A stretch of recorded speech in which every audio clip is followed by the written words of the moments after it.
শিবিরের সভাপতি আমার হাত কান ধরে নিয়ে কন্যা দিয়ে চলে গেল। মোনাজাত চলতেই আছে আর ওরা আমিন আমিন বলতেই আছে। শেষ পর্যন্ত হুজুর যখন বলেছি ওয়াখিরু দাওয়ানা আনিল হামদুলিল্লাহি রাব্বিল আলামিন, পুলিশ ডাইনে বামে সবাই এসে হুজুরি ধরিস। এতক্ষণ কি ওয়াজ করলেন? এই জন্য কি আপনার দাওয়াত করিয়ে আনা হয়েছে?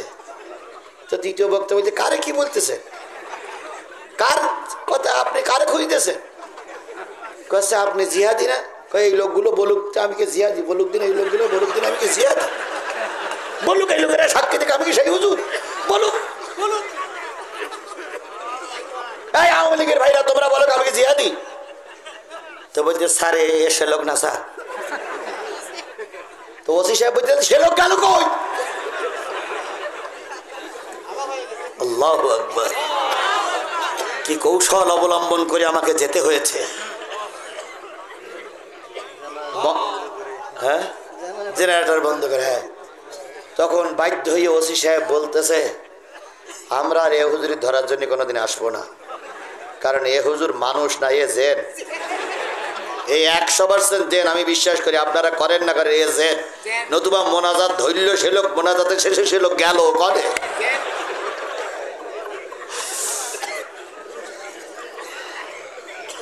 যদিও কথাটা আপনারা আমরা হেসে উড়াই দিলাম, ওই সময়টা কত কষ্টের ছিল একবার হিসাব করে দেখুন তো।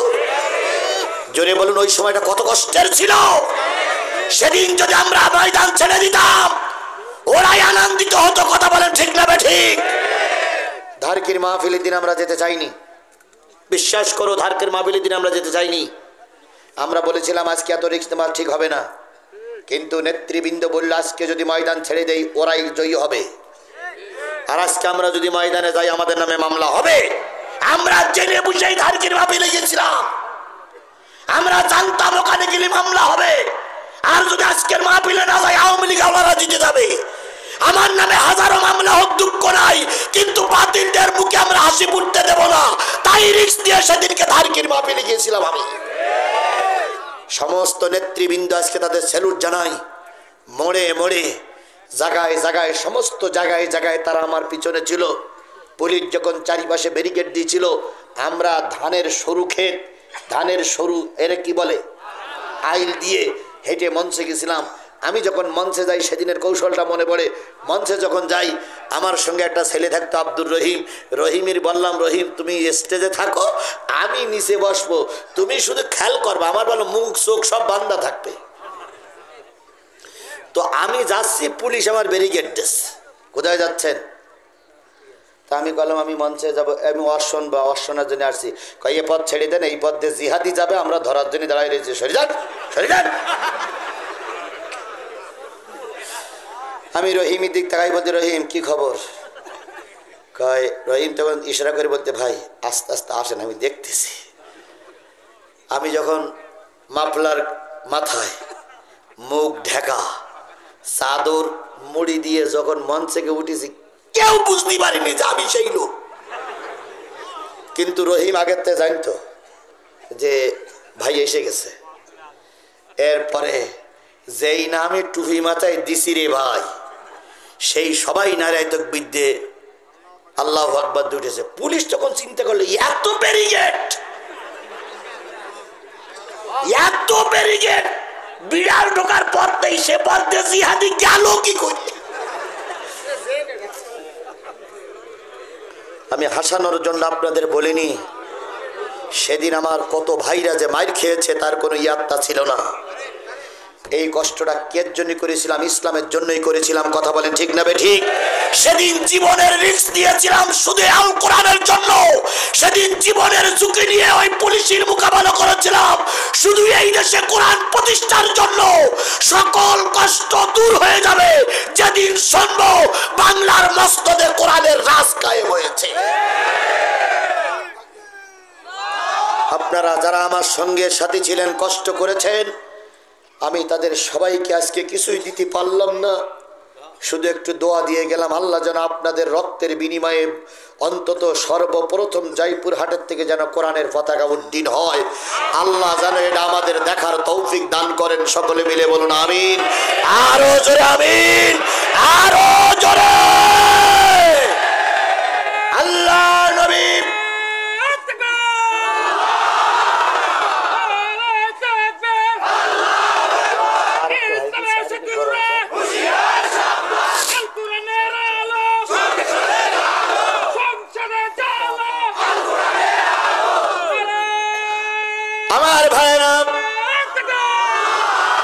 তুমি সেই রাজাকারের বংশ?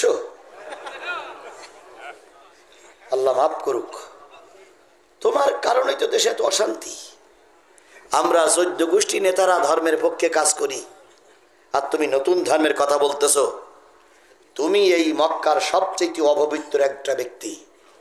আহা, যে নবীর সম্পর্কে আল্লাহ বললেন ওয়াইন্নাকা লাআলা খুলুকিন আযীম, সেই নবীর সম্পর্কে ওসমান ইবনে তালহা সাবিওয়ালা বলতেছে তুমি একটা অপবিত্র ব্যক্তি।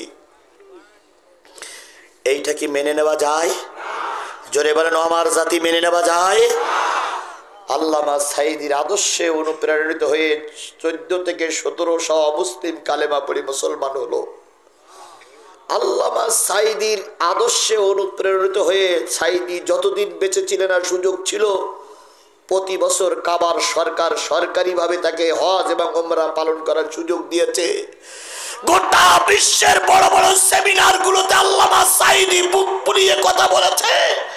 আর এই জাতি তাকে রাজাকার বানিয়েছে, এই জাতি তাকে ধর্ষক বানিয়েছে, এই জাতি তাকে অপবিত্র বানায়া 13টি বছর জেলখানায় দুকে দুকে মেরেছে।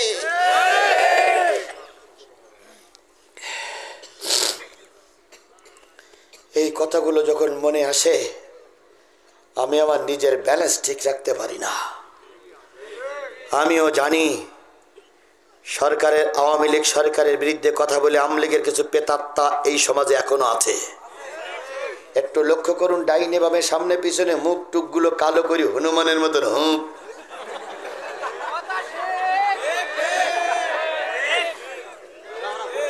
মনে হচ্ছে ও যেন বউ মরে গেছে, জানাজা হয়নি। দেখেন আপনি ডাইনে বামে সামনে পিছনে তাকান, আর আমিও দেখতে পাচ্ছি কোনটা আওয়ামী লীগ আর কোনটা বিএনপি আর কোনটা জমাত।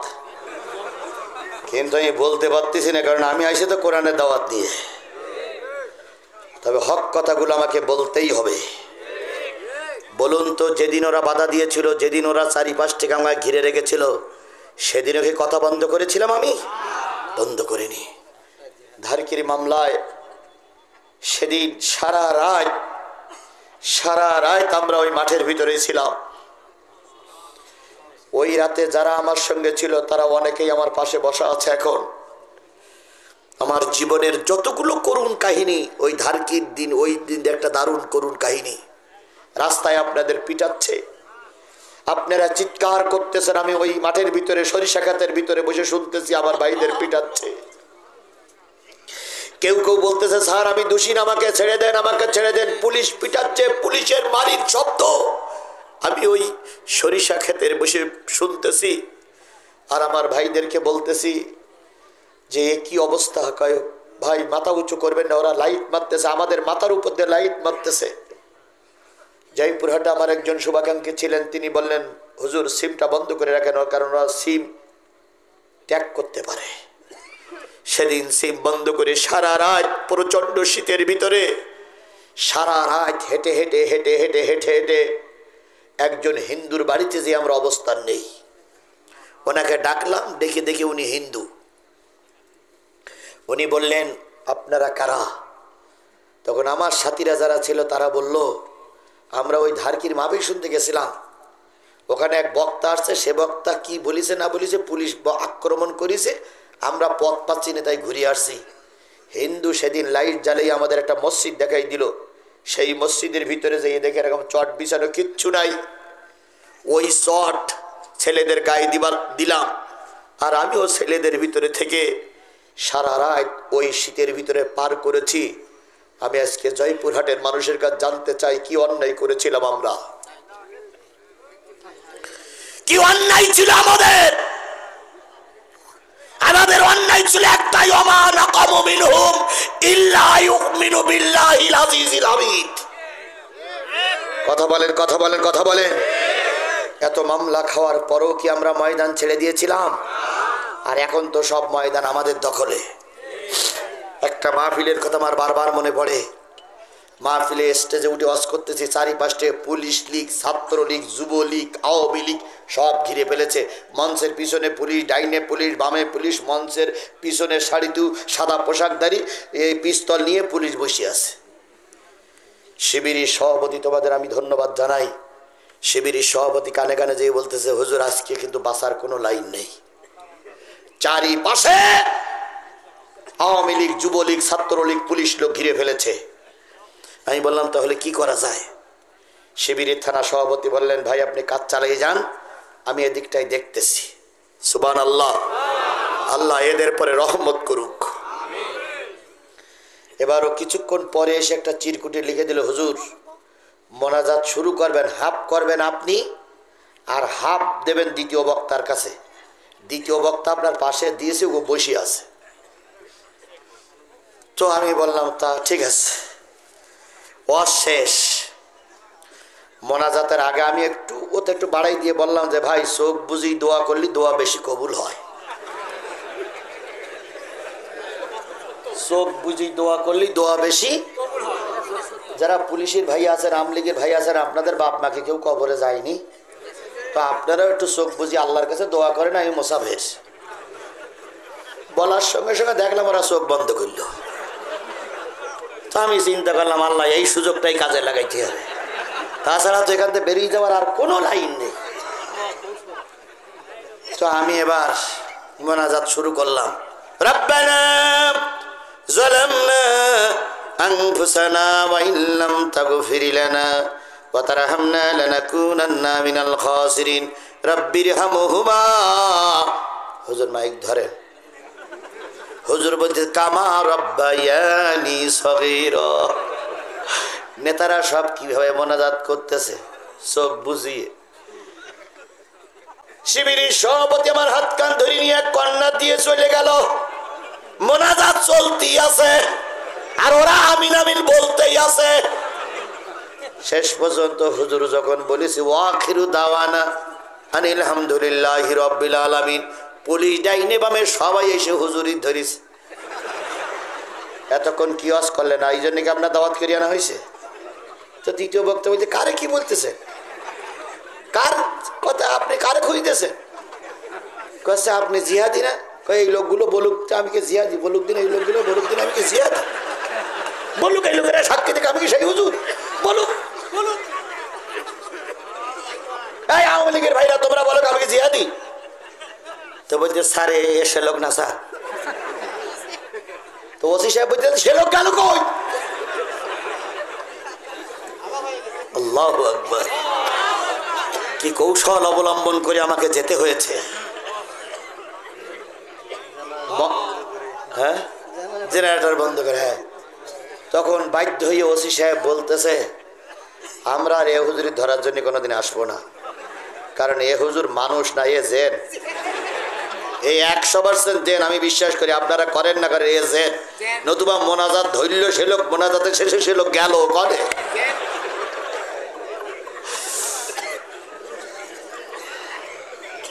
যদিও কথাটা আপনারা আমরা হেসে উড়াই দিলাম, ওই সময়টা কত কষ্টের ছিল একবার হিসেব করে দেখুন তো। জোরে বলুন ওই সময়টা কত কষ্টের ছিল। সেদিন যদি আমরা ময়দান ছেড়ে দিতাম ওরাই আনন্দিত হতো। কথা বলেন ঠিক না ঠিক? ধারকির মাহফিলের দিন আমরা যেতে চাইনি, বিশ্বাস করো ধারকির মাহফিলের দিন আমরা যেতে চাইনি। আমরা বলেছিলাম আজকে এত রিস্ক নেওয়া ঠিক হবে না, কিন্তু নেতৃবৃন্দ বলল আজকে যদি ময়দান ছেড়ে দেই ওরাই জয়ী হবে, আর আজকে আমরা যদি ময়দানে যাই আমাদের নামে মামলা হবে। আমরা জেনে বুঝেই ধারকির মাহফিলে গেছিলাম, আমরা জানতাম ওখানে গেলে মামলা হবে, আর যদি আজকের মাহফিলে না যাই আওয়ামী লীগ ওরা জিতে যাবে।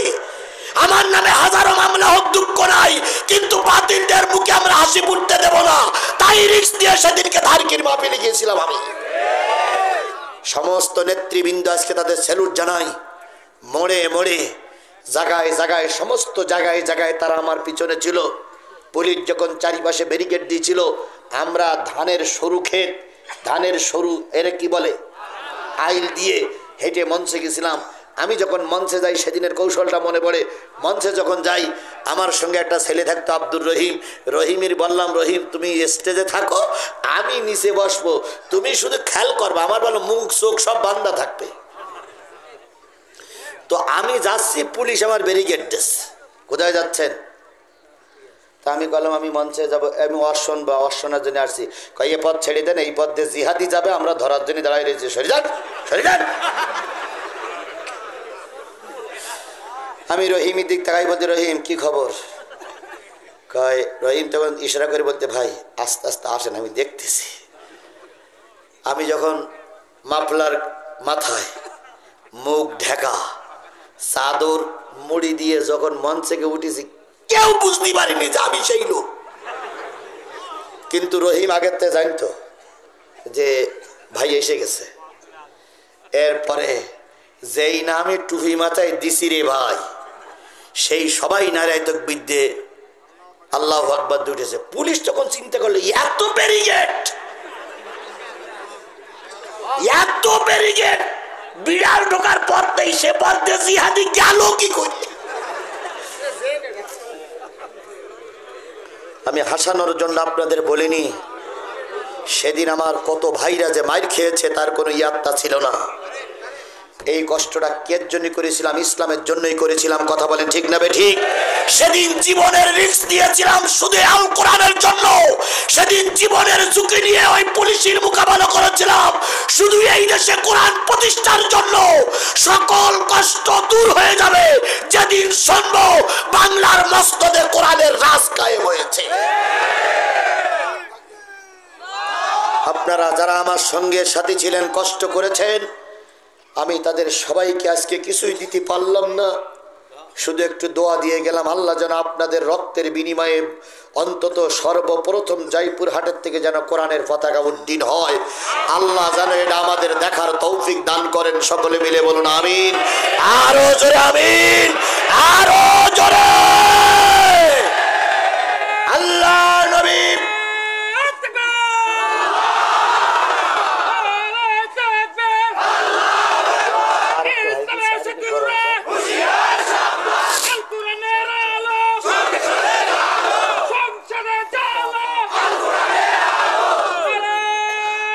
আমার ভাইরা, আল্লাহর নবী চাইলেন আমি একটু ভিতরে যেয়ে কি করব। মনে আছে? মনে আছে তো? মনে আছে তো? আমি কিন্তু সূরা নিসার কথাই বলতেছি। আমি একটু ভিতরে যেয়ে ওরা যা করে আমি ওটাই করব। ওসমান ইবনে তালহা পরিচয় শোনার পরে বলতেছে, তোমার মতন অপবিত্র লোকের ভিতরে ঢোকা যাবে না। বলুন তো নবীর ওই কথাটা শুনে কতটুকু ব্যথা পেয়েছিলেন নবী? ব্যথা পাননি? ও আমার জাতি ব্যথা পাননি? যেদিন কোর্টে আল্লামা সাঈদী বলেছিলেন, আল্লামা সাঈদীকে কোর্টে দাঁড় করে রেখে বিচারক জিজ্ঞেস করেছিলেন, হুজুর হিন্দুদের মেয়েদের সঙ্গে ধর্ষণ করলে কেমন লাগে হুজুর?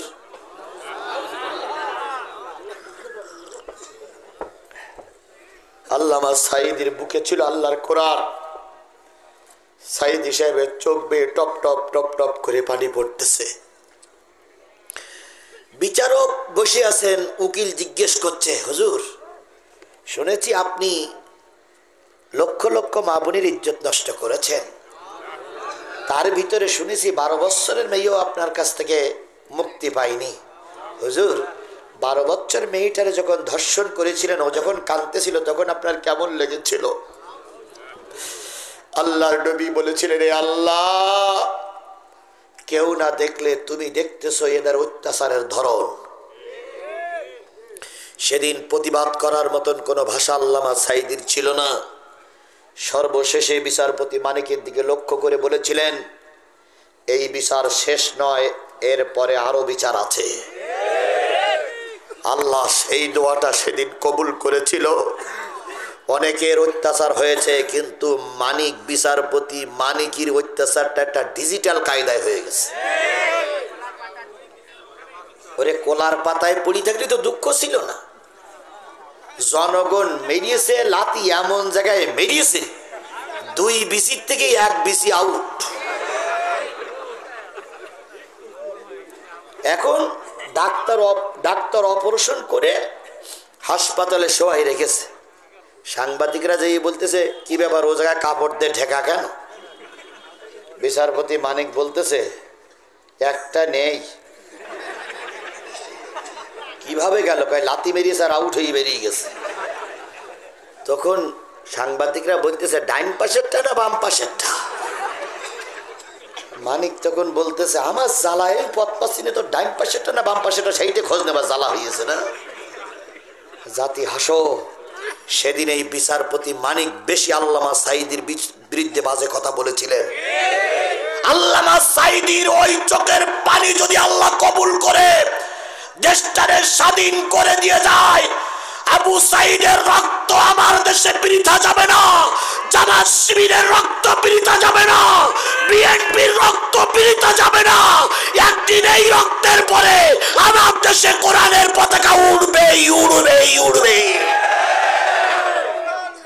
আল্লাহ যেন সেই দিনটা আমাদের দেখার তৌফিক দান করেন। নবী একটা খারাপ ভাষা শুনলেন, তবুও নবী ভেঙে পড়লেন না। আল্লাহর নবী চুপ করে থাকলেন নেতারা না আসা পর্যন্ত। কিছুক্ষণ পরে আবুল আহাব আসলো। নবীজি যে আস্তে করে আবুল আহাবের হাতখানা ধরে বলতেছে, চাচা এরা আমাকে চেনে না, কিন্তু আমি তো তোমার ভাতিজা, তুমি তো ভালোই চেনো, হাতখানা ধরে কাবার ভিতরে নিয়ে যাও, কেউ বাধা দেবে না। আবুল আহাব তিরস্কারের সুরে বললেন, তোমার জন্য জাতির কাছে আমাকে মাথা নিচু করতে হয়, আমার বংশের লোক নতুন কালেমার দাওয়াত দিচ্ছে, খবরদার চাচা বলে পরিচয় দিবা না, সরে যাও সরে যাও। নবীজি পিছিয়ে আসলেন, ডাইনে বামে পিছনের সামনে নবীর পক্ষে কথা বলার মতন কেউ নাই। কিছুক্ষণ পর আবু সুফিয়ান, উতবা সাহেব, আবুল আহাব সব চলে গেল। আবু জাহেল আসলো। আবু জাহেল আসার পরে নবীজি বলতেছে, নেতা সরকার আপনি, কিন্তু আমরাও তো এই দেশের মানুষ, একটু বা সুযোগ দাও, আমি যেন কাবার ভিতরে ঢুকতে পারি। আবু জাহেল হুঙ্কারের সঙ্গে বলল, না না হবে না, চলে যাও চলে যাও চলে যাও। নবীজি সন্ধ্যা পর্যন্ত বাইরে বসে থাকলেন। নেতারা সব কাপড়গুলো খুলে সম্পূর্ণ উলাঙ্গ হয়ে ন্যাংটা হয়ে কাবার ভিতরে ঢুকলো, যার যা মনোবাঞ্ছা পূরণের জন্য সবকিছু বলল। শেষে যখন বেরিয়ে আসে, নবীজি চাতক পাখির নাই তাকাই থাকলেন। সন্ধ্যা ঘনীভূত হয়ে আসবে, কাবায় তালা মারা হচ্ছে। নবীজি আবার বললেন, ওসমান ইবনে তালহা ভাই আমার, ওরা তো সব চলে গেছে, এখন তো তোমার কাছে কৈফাত তলব করার মতন আর কেউ থাকলো না, তুমি একটিবারের জন্য আমাকে কাবায় ঢুকতে দাও, আমি এই পাশে ঢুকে ওই পাশ থেকে বেরিয়ে আসবো। সকাল থেকে দুপুর পর্যন্ত বসে আছি। ওসমান ইবনে তালহা খুব মেজাজের সুরে, দালালির সুরে বলল, তোমার মতন অপবিত্র লোকের ভিতরে ঢোকা যাবে না, বেরিয়ে যাও, খবরদার কোনোদিন কাবায় ঢোকার চান্স দিবা না, আমি বেঁচে থাকা অবস্থায় তোমাকে কাবায় ঢুকতে দেব না দেব না দেব না। নবী যেই কথাগুলো শোনার পরে দারুণ ভেঙে পড়লেন, কিন্তু নবী হাল ছাড়লেন না। কাবায় তালা দিয়ে চাবিটা যখন ঘুরাইতে ঘুরাইতে ওসমান চলে যাচ্ছিলেন নবীজির সামনে দিয়ে, খুব অহংকারের বশবর্তী হইয়া, সেই সময় আল্লাহর নবী বললেন, ওসমান ইবনে তালহা দাঁড়াও দাঁড়াও দাঁড়াও, কি হয়েছে? সকাল থেকে বসে আছি, চাবিটা দিলে না, দিলেও তোমার সরকার ঠিক পেত না, তারপরেও দিলে না, আমি অধৈর্য হইনি, যাবার আগে একটা কথা শুনে যাও। কই কি? কই তোমার কাছে কাগজ কলম আছে? কই কেন? কই লিখে নাও কথাটা। কই সেটা কি? কই তুমি আমাকে কাবায় ঢুকতে দিলে না, ওই কাবার চাবি তুমি ঘুরাতি ঘুরাতি নিয়ে যাচ্ছ অহংকারের বশবর্তী হয়ে, তুমি লিখে রাখো, ওই চাবি একদিন নবী মুহাম্মাদের হাতে আসবে। আরেকটু জোরে বলবেন না আল্লাহু আকবার। সেদিন নবীর পক্ষে কেউ ছিল না। নবী সেদিনকে বলেছিলেন যে ওই চাবি একদিন আমার হাতের ভিতরে আসবে। ওসমান ইবনে তালহা চলে যাচ্ছিলেন, আবার ফিরে দাঁড়াই বললেন, কথাটা কি হইল? ছোট মুখী বড় কথা। নবীজি বললেন, যেটা হলো এটা লিখে রাখো, দিন তারিখ দিয়ে লিখে রাখো। ওসমান ইবনে তালহা বললেন, যেদিন চাবি তোমার হাতের ভিতরে আসবে সেদিন কি মক্কার এই সমস্ত নেতারা লাইন দিয়ে চলে যাচ্ছে, এরা কি বেঁচে থাকবে না? নবীজি বললেন, অনেকেই বেঁচে থাকবে, ওরা অনেকেই যুদ্ধে মারা যাবে, তবু চাবি তুমি আমার হাতের ভিতরে দেবে। আরেকটু জোরে বলেন সুবহানাল্লাহ। যারা আল্লাহওয়ালা মানুষ হয় তারা আগাম সংবাদ কিছুটা ঠিক পায়। যতগুলো আধ্যাত্মিক জগতের মানুষ আমি দেখেছি, তার ভিতরে শ্রেষ্ঠ আধ্যাত্মিক জগতের মানুষ হলো আল্লামা সাঈদী। আল্লামা সাঈদী বলেছিলেন, জুলুম বন্ধ করো, অত্যাচার বন্ধ করো, আলেম ওলামাদের গ্রেফতার বন্ধ করো, নতুবা এমন একটা সময় আসবে পালানোর জন্য ইঁদুরের গর্তও খুঁজে পাবা না। ভবিষ্যৎবাণীটা কাজে লাগেনি? উনি আর একটা ভবিষ্যৎবাণী করেছিলেন, বাংলাদেশের 12 কোটি মুসলমানদেরকে মৌলবাদ বলে গালিগালাজ দাও। মৌলবাদীরা থাকে হলো গাছের গোড়ায়, আর তোমরা যারা আমাদেরকে মৌলবাদ বলে গালিগালাজ করছো, তোমরা হলে আগাবাদী। তোমরা সব আছো কোথায়? গাছের আগায়। 12 কোটি মানুষ যদি একবার গাছের গোড়া ধরে নাড়া দেয়, মামুর বাড়ি দিল্লি যেয়ে পড়বা, কিয়ামতের আগে আর আসতে পারবা না। আল্লামা সাঈদীর সে ওয়াজটা কাজে লাগেনি? ও মুসলমান কথা বলেন, কাজে লাগেনি?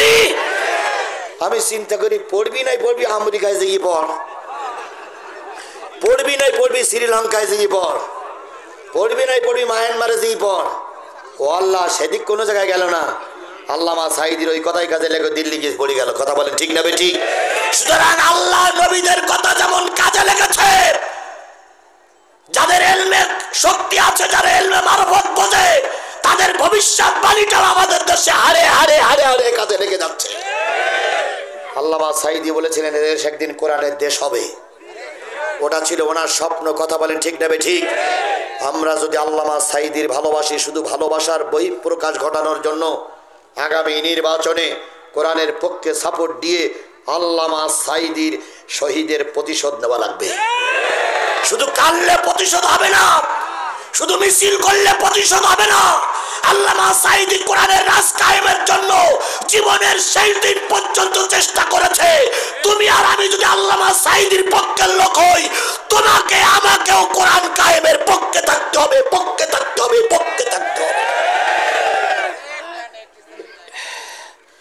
এরপরেও যদি না বোঝেন, নবী এসে ওয়াজ করলে বুঝবেন কিনা আমার সন্দেহ আছে। কিছু লোক বলে যে হুজুর এতক্ষণ কি বুঝলো তা বুঝলাম না।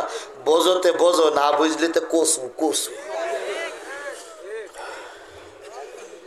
2-1 জন উঠতেছে, এরা কি আমলি গিলল? ও ভাই, আমি তো যত তাড়াতাড়ি শেষ করতে পারি এখনই শেষ করে দেবো, এখনই শেষ করে দেবো। আপনারা যদি বলেন তো এখনই মোনাজাত, তাহলে আমার হাতে আর 15 মিনিট সময় আছে। আমি বলি 12টার পরে যাব না, 12টার উপরে যাবার নিয়ত করে আমি এখানে আসিনি। সুতরাং আমাকে সুযোগ করে দেন। ওটা চলা করি না, 15 মিনিট শেষ করব। আপনারা ওটা চলে করেন। মুরব্বি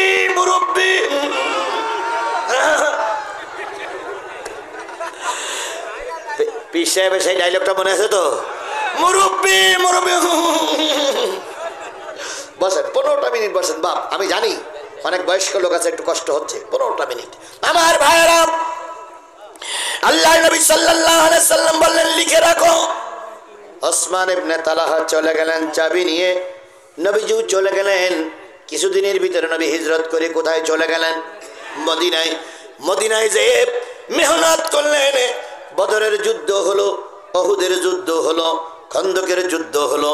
যুদ্ধ শেষ পর্যায়ে 8টা বছর আল্লাহর নবী মেহনত করলেন। 8 বছরের মাথায় 10,000 সাহাবী জোগাড় করে নিয়ে পবিত্র রমজান মাসে মক্কা বিজয় হয়ে গেল। কয় বছর গেল মাঝখানে? 8টা বছর।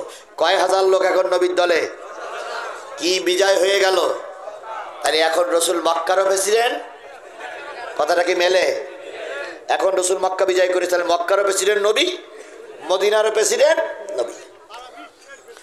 সারা বিশ্ব সেটা তো পরে, কিন্তু বিশ্ব নবী সেটা, কিন্তু এই মক্কা বিজয়ের প্রেসিডেন্টটা মিলাই দিলাম। আমার ভাইয়েরা, আল্লাহ নবী মক্কা বিজয় করার পর বেলালকে বললেন, বেলাল আজান দাও রে বেলাল। দীর্ঘ 8টা বছর কলেজার ভিতরের ছোট্ট আগুনগুলো দাউ দাউ দাউ দাউ করে জ্বলতেছে, তিল তিল করে আগুনগুলো জ্বলতেছে। কখনো দাউ দাউ করে জ্বলে, কখনো নিবি নিবু করে জ্বলে।